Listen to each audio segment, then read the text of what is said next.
Aunque sientas dolor, sigues continuando y subiendo, continuando.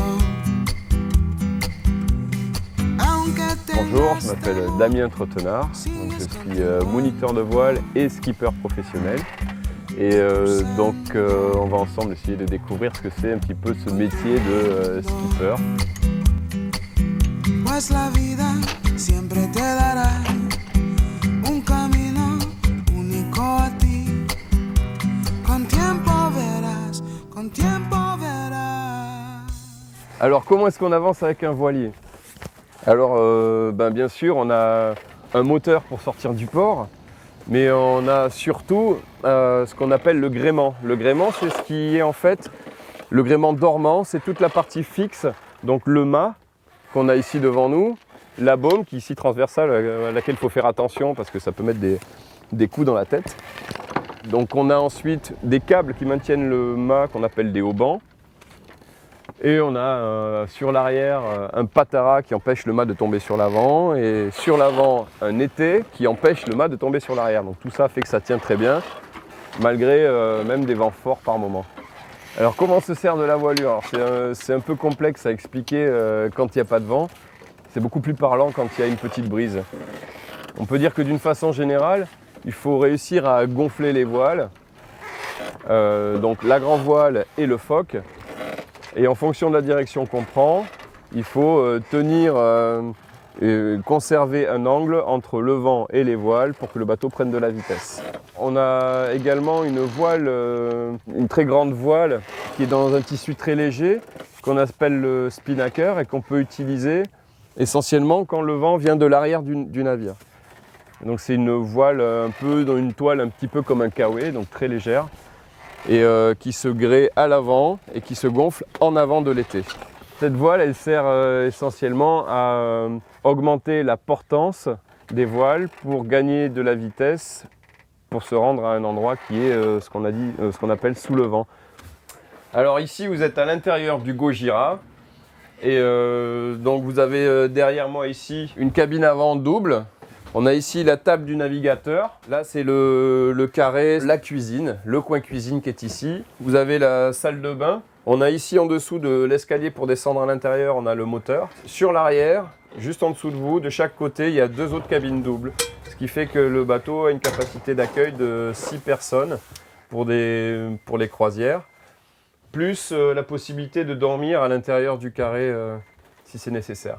Lorsqu'on est en mer, il n'y a forcément pas de panneau d'indication, il n'y a pas ni rond-point, ni feu rouge, ni quoi que ce soit, donc tant mieux. Mais par contre, pour se repérer sur l'eau, on a des outils qui tournent autour de la cartographie et certains outils rudimentaires et très simples qui nous permettent de nous positionner et de savoir où on se trouve sur le plan d'eau.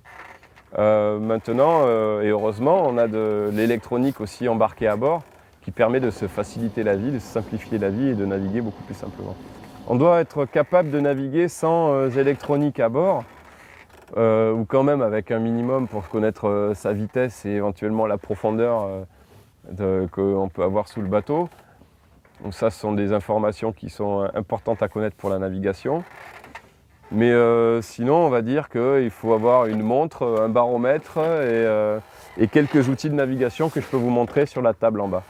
Donc ici on est dans le coin navigateur, donc c'est ici qu'il y a les outils pour justement pouvoir s'orienter à la surface de l'eau et pour pouvoir atteindre les endroits qu'on a décidé d'atteindre. Alors on a des outils très simples comme une règle de CRA, un compas pointe sèche, une gomme, un compas crayon qui sert aussi de crayon pour écrire, un compas de relèvement, donc ça va être à l'extérieur pour pouvoir faire des relèvements sur des points visibles à terre.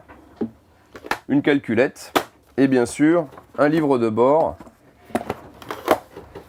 et la carte de la zone dans laquelle on navigue. Voilà, donc ça c'est vraiment le b.a.-ba du matériel, le minimum du matériel à avoir à bord. Choisir des points à relever pour savoir où on se trouve exactement. On va prendre par exemple le phare du Cap Higuer, l'entrée de Hendaye et la pointe Sainte-Anne.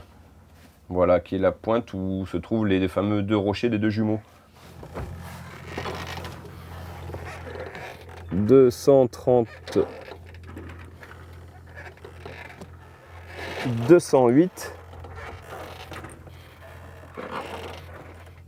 et 156. 208 et 156.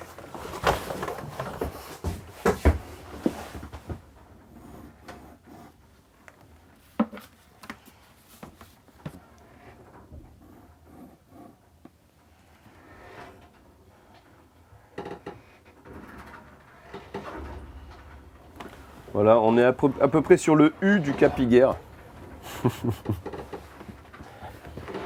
Donc ça va, on n'est pas perdu, on sait où on est, tout va bien. Avec ça, je prends une distance de 5000. Tac, et je dis, dans 1 heure, on devrait être ici. Voilà, bon ça c'est sommaire, hein. Il y a d'autres facteurs à prendre en compte aussi. Comme la dérive du bateau et la force du courant. Et ça, c'est juste une petite construction géométrique qui n'est pas très compliquée. Je pense que pour être un bon skipper, il faut d'abord avoir un très bon sens de l'observation. Il faut pas être précipité, pas tirer de conclusions hâtives sur ce qu'on voit. Surtout, il faut essayer de glaner des informations et pas hésiter à dire quand on ne sait pas quelque chose, d'en parler à d'autres skippers qui ont peut-être des solutions qui peuvent vous aider. Et je pense que la qualité première d'un skipper, c'est d'abord d'être très, très observateur. La vida es un mar tan bravo, abraza los momentos lindos. Oh, aunque sientas dolor, la suerte es continuar. Bon ben on affale les voiles et on rentre. Y subiendo.